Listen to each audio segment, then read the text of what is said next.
There's a shift happening inside teams right now, and most leaders can't see it because the dashboards look great. AI has made the easy stuff even easier, and when something gets easy, we often stop paying attention to it. It's the same reason research shows that most driving accidents happen in the last 5 minutes of your commute. You'd think it shouldn't happen because you're very familiar with the route, but the opposite is true. You switch your brain off when something becomes more autonomous. We've all experienced getting home, but having no recollection of the act of getting home, because our brains were able to drive home and think about a lot of other stuff without crashing. But another way to see this is that you switched your brain off for the driving task. That's what I think is happening at work. AI took the friction out of thinking, and your best people have basically switched off as a result. When you're in familiar territory, doing work you know intimately, your brain's automatic processing can work against you, creating a false sense of security that masks real danger in your work. And we don't notice because it doesn't look like disengagement. It looks like productivity. Activity is up, output is up, roadmaps are moving forward, and everything looks like it's going up and to the right. But something's off, and you can feel it. It feels like everybody's phoning it in or has checked out in some way or another. There's one metric that is collapsing underneath all that output and progress: engagement. Research tells us that nearly 1 in 4 of your people is disengaged at work right now, and you can't see it because AI is masking the signal. This is what I call the output paradox.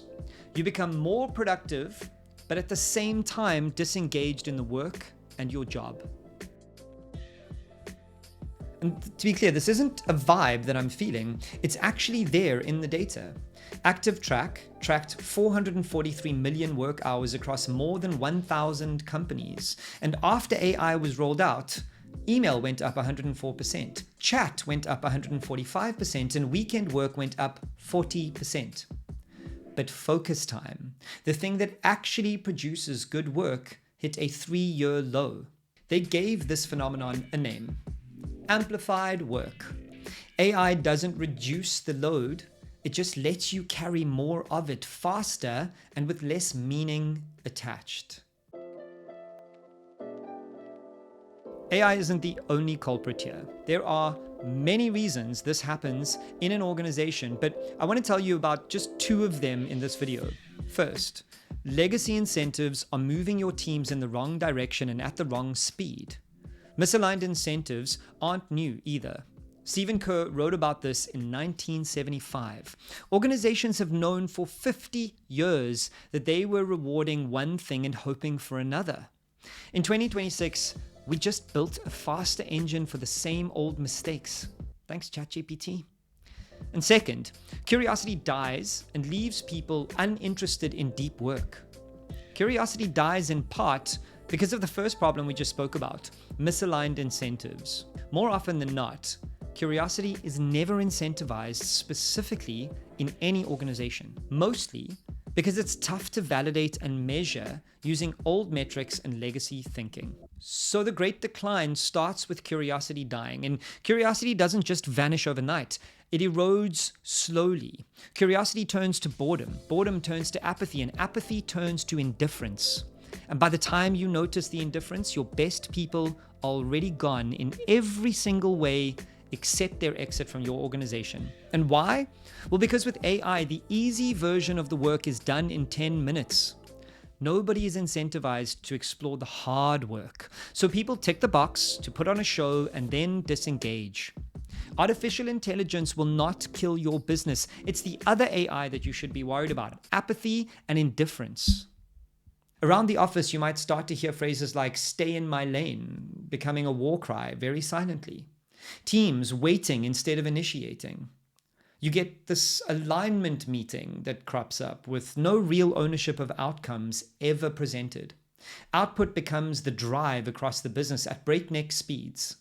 And leadership talks about innovation, but does very little about actually becoming innovative. And your top people, your top performers underperform on purpose often after being put back in their place one too many times from leadership that's not listening. That's not a people problem. That's a system doing exactly what it was built to do. So you can't fix this by putting up cheesy value posters in the hallways or tweaking your mission statement at your next all-hands meeting. Here are 3 things you can do right now to start moving your teams away from the output paradox. 1. Audit your incentives against Kerr's test. What are you actually rewarding versus what you say you want? Close that gap first before you buy another AI tool or push people to move fast and break things. 2. Find out who is sitting in the wrong seats in your organization. And I'm not talking about performance reviews. I'm talking about being a real adult and a real human and actually asking human beings what they enjoy doing and if they think they're in the right role. This matters because curiosity isn't infinite and applicable to any topic at any time for any person. My favorite simple definition of curiosity is an intrinsic desire to close the knowledge gap. And if you have a creative person sitting in the finance department, then they're not going to be that curious about how to make the numbers make the most sense. They're going to want to make the numbers look pretty, which is definitely not going to push them to go deep into their financial work. They're going to do the easy thing quickly and spew out work slop. 3. Remove one layer of decision-making from one team. I'm not talking about a restructure, just a little simple experiment. Remove the decision friction. Empower the team to make decisions on their own and see what moves when the gates disappear. Re-engaging teams is not an optional extra anymore. Passivity is the default state for most people's brains, and when we're turning our brains off and going into autonomous mode, like when we're driving home in the afternoons, we're going to default to being passive at work. Apathy and indifference are the biggest threat right now to you and your organization. A human who loves your job more than you do is going to beat you at it. The best organizations aren't the ones that use AI the most, or have the highest output, or the most productive. A company that understands how to correctly incentivize people is going to win. Don't mistake output for engagement.